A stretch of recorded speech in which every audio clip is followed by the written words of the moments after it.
Hello, this is me Nakhavali, and you're watching and listening to the Middle East Analitika. On this episode, we speak about the political participation of women in the MENA region, with a special focus on the recent protests in Iran called Women Life Freedom. I speak with Marizeh Kouhi-Esfanhani, Assistant Professor in Political and International Relations of the Middle East at the Durham University. Dr. Esfahani, thank you very much for joining the program. Thank you for your invitation.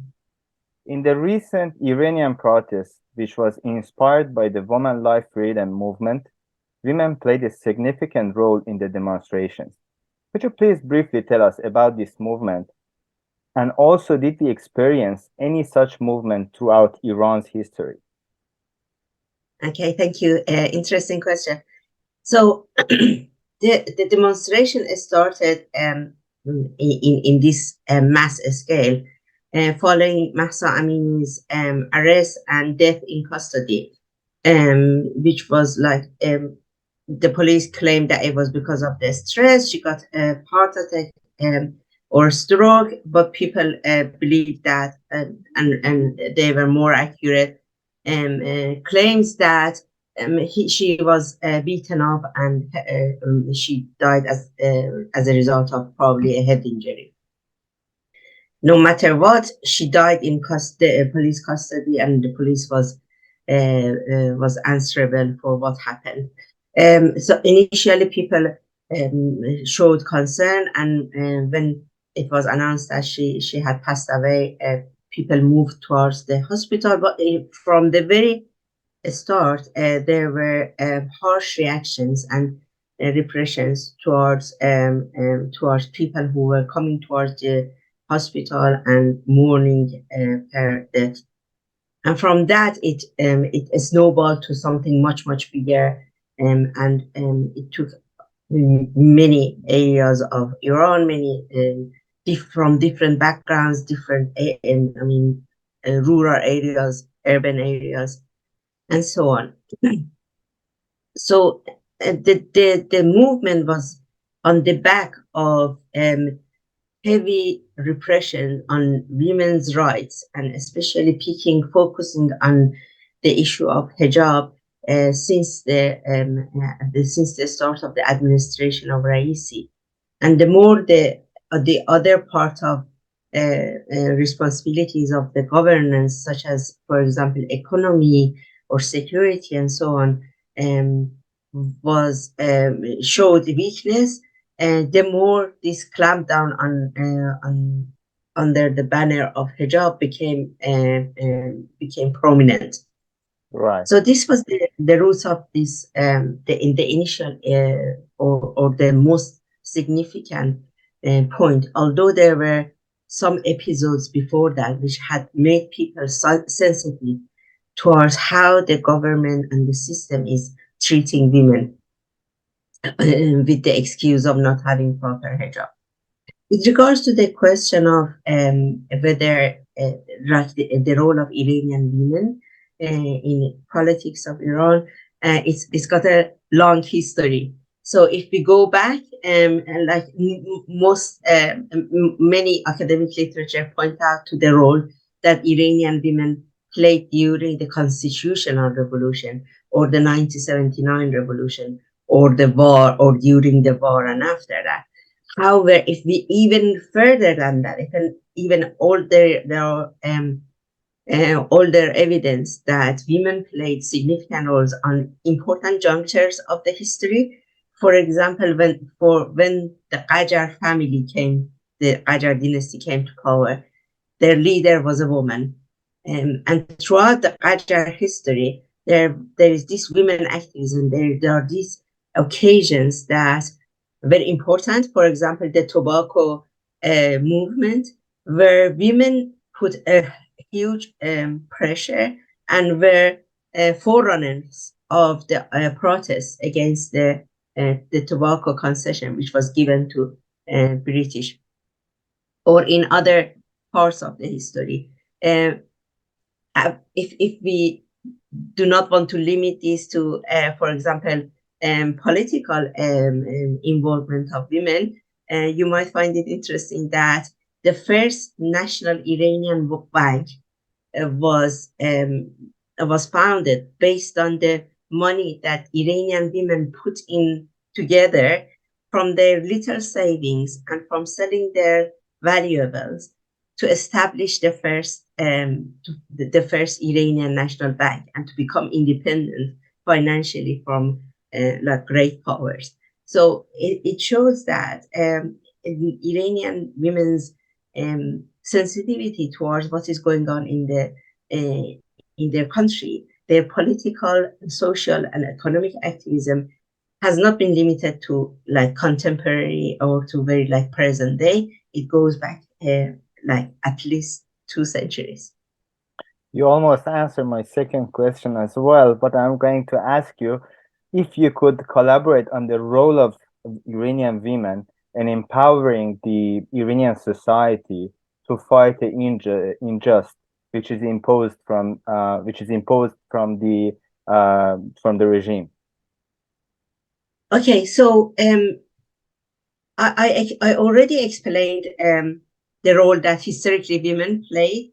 If we want to look at the more contemporary history, for example, before the 1979 revolution, there were very many women activists who were either captured by the Shah regime, imprisoned, tortured, or they were, for example, they had to go to exile because of that.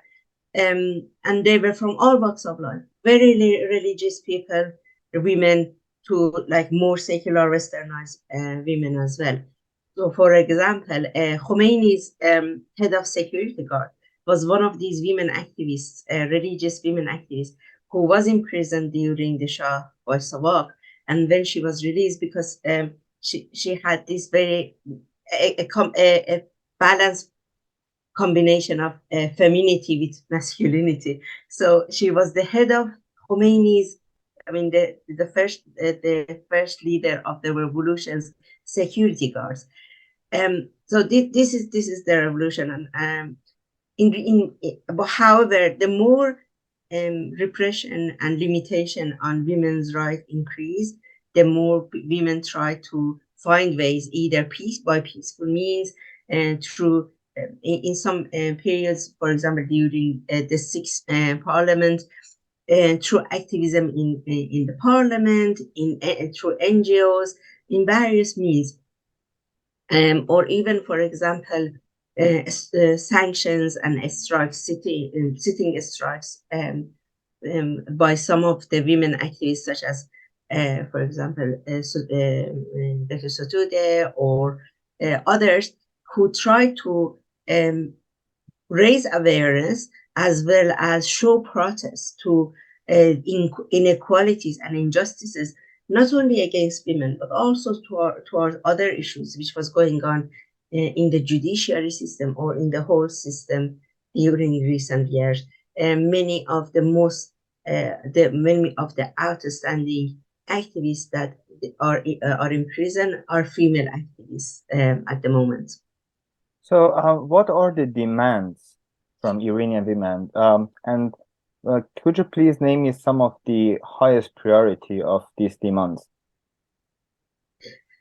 Okay, so over the time, if we look at the more progressive activists, obviously the most significant issue there is consideration for equality of women and men, which is something that not only the more conservative elements of the regime, but even some moderates find it difficult to accept, because they say that, okay, the religion has considered different priorities, and there is this verse or that sunnah in religion which shows men have priority, or they are better than women in some areas, or yes, they are equal in their humanity, but they have different responsibilities have been assigned to them. So there are different walks of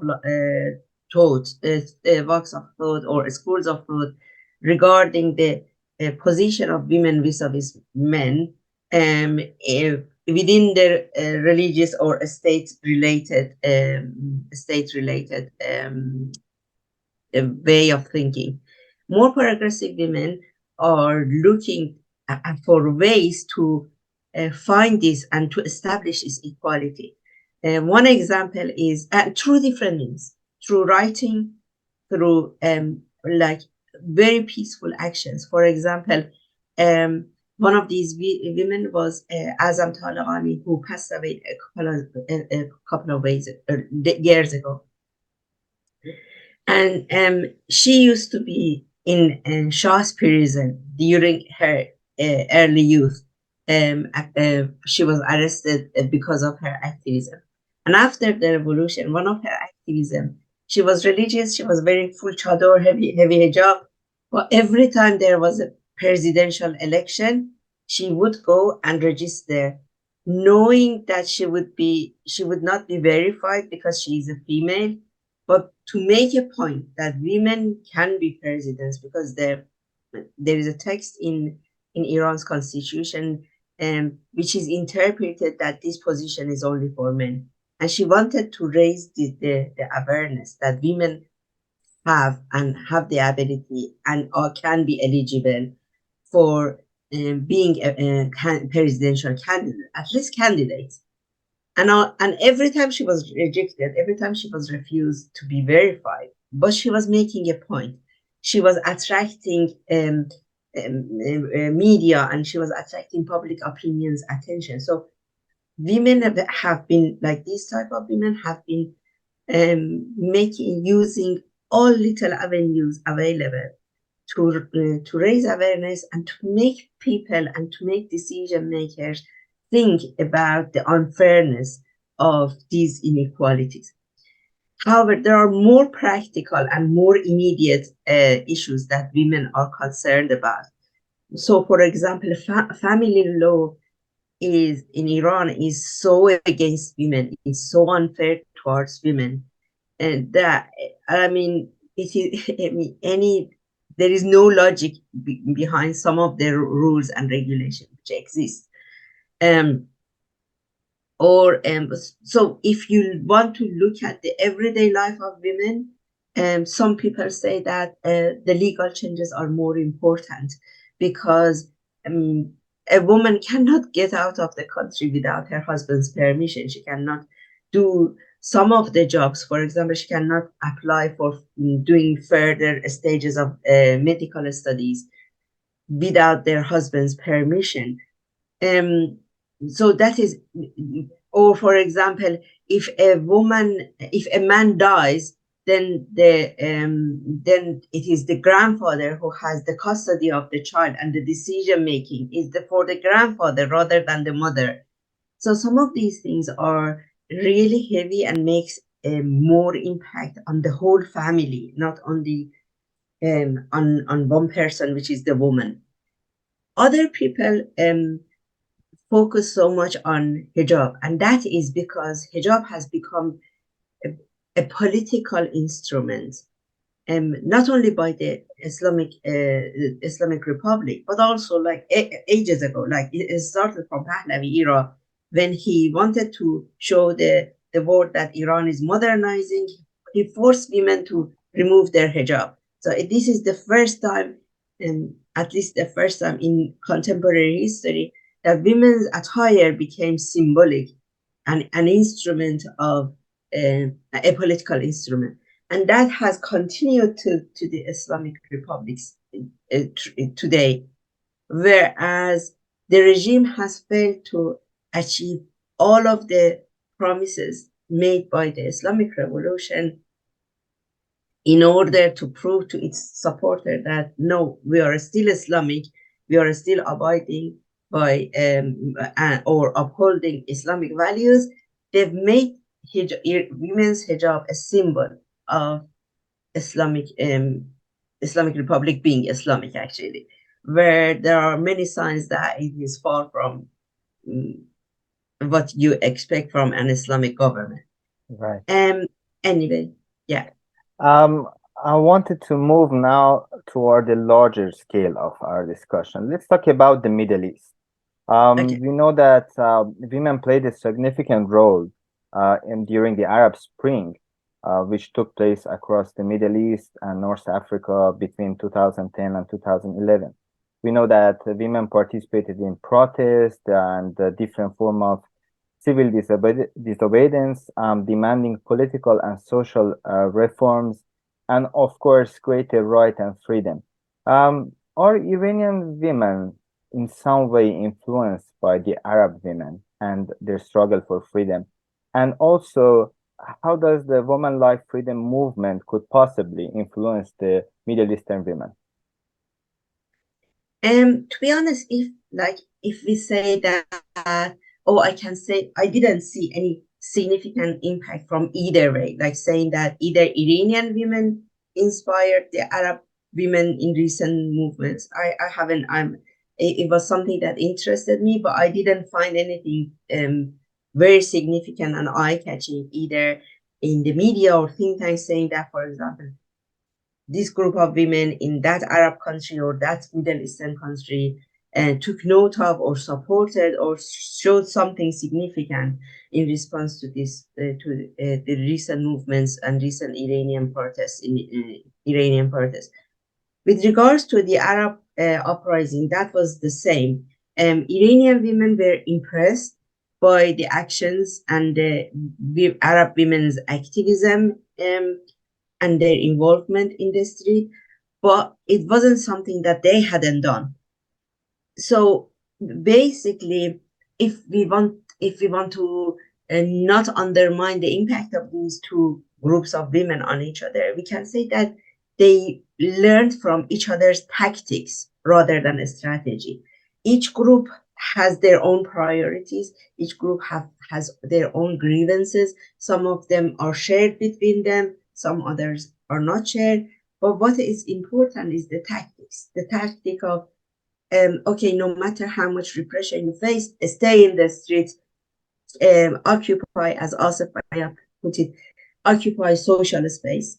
Don't go back to home, which is something that authoritarian regimes wanted. Or for example, the use of social media for coordination, or for example, using art or use different forms of art for inspiring each other. These are, if I can call them tactics, these are the things that these women are learning from each other rather than the strategy of resisting. That is everybody. What is everybody agree on it? Right, right. Now let's talk about the role of men. We know that, let's say, in the recent protests in Iran, Iranian men stand close to women during demonstrations. How significant do you consider the men's participation in this kind of protest?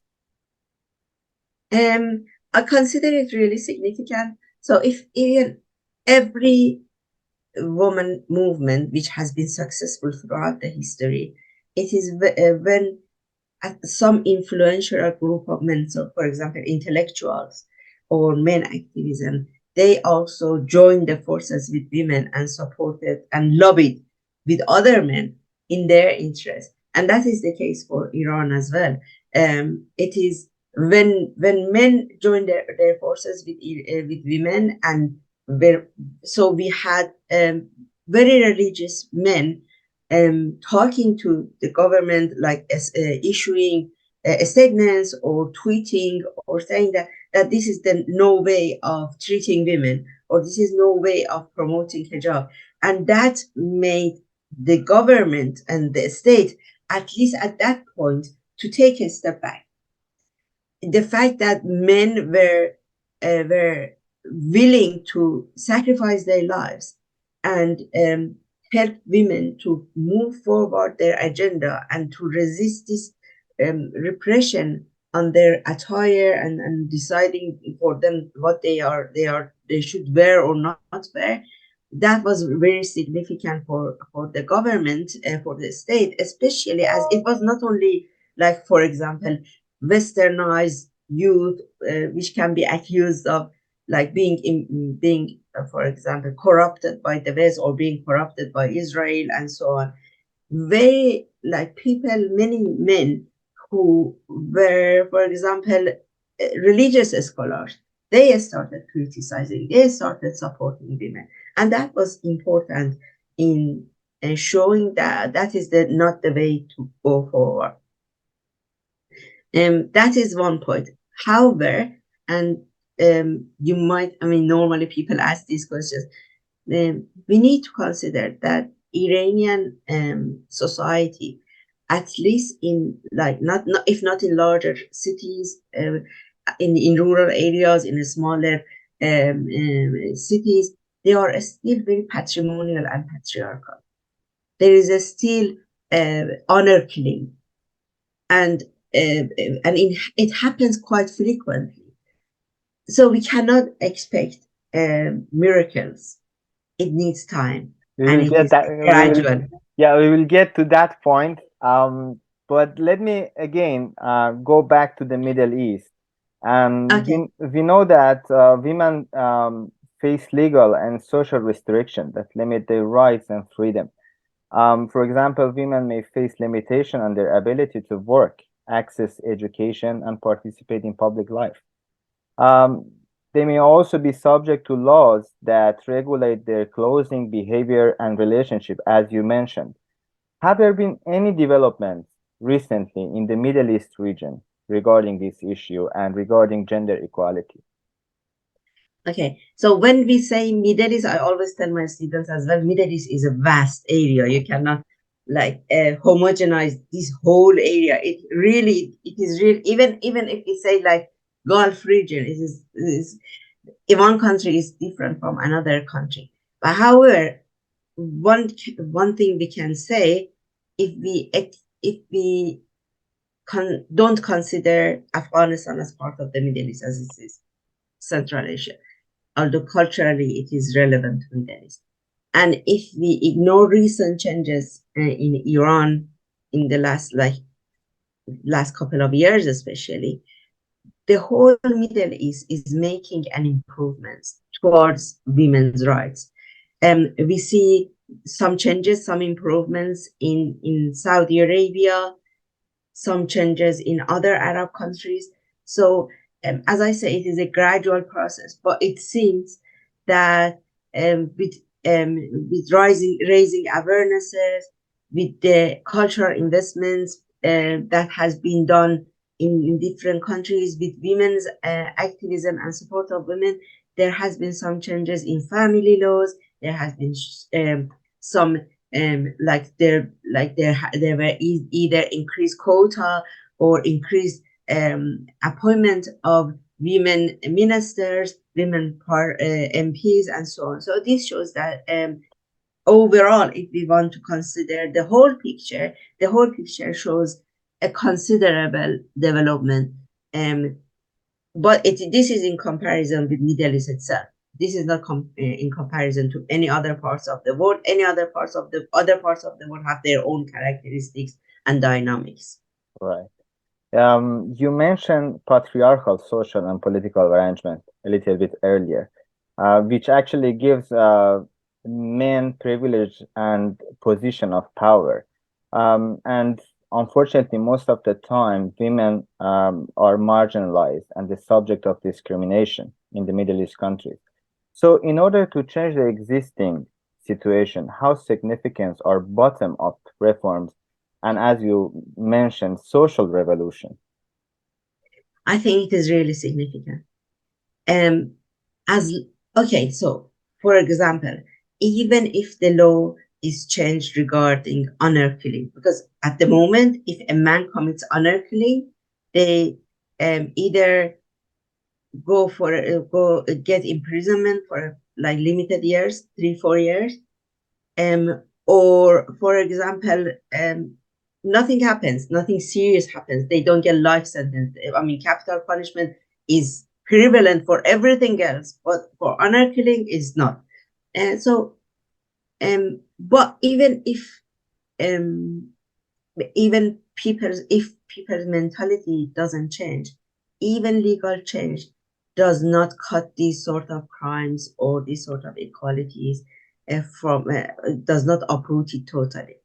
It is the social mentality that should change. And I think it is actually this point is where women can have a significant impact.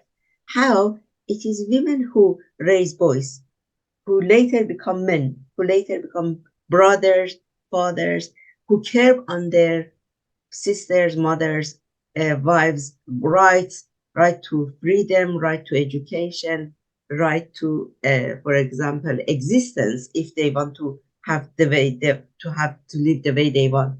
So one of the things that is that if we raise women in a way that they raise children, the way to respect and consider women as equal as men, not to consider them less, to give confidence to women, to that they believe that they are equal to men, that they believe this is something that I even see in, for example, upper parts of Tehran, who are well educated and wealthy, but many of them seriously believe that women should be subservient to men and men have a higher position. So this mentality is even in the capital. It is not from rural areas.